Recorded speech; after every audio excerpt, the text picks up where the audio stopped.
فرض گرفتنی که همه کودکان به یه شکل یاد میگیرن یه چیز کاملا اشتباهیه، چون هر کودک با یه زبان خاص به دنیا میاد. منظورمون هم زبان گفتاری نیست، بلکه زبان درک و یادگیریه. بعضی از بچه‌ها تصویری هم، فقط وقتی چیزی رو ببینن راحت یاد میگیرن.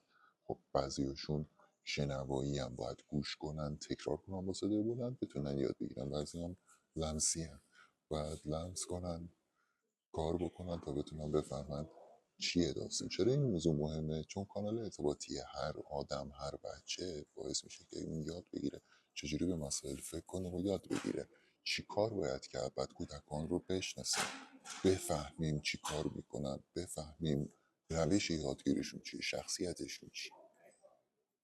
وقتی که ما اونها رو یاد گرفتیم دیگه نمیایم عوارض یا تستای غلط یا دیاگنوستیکای اشتباهی مثلا مشکلات یادگیری رو بهشون بزنیم. متوجه میشیم که نه، کانال های ارتباطی ما باید با هم دیگه یکی بشه.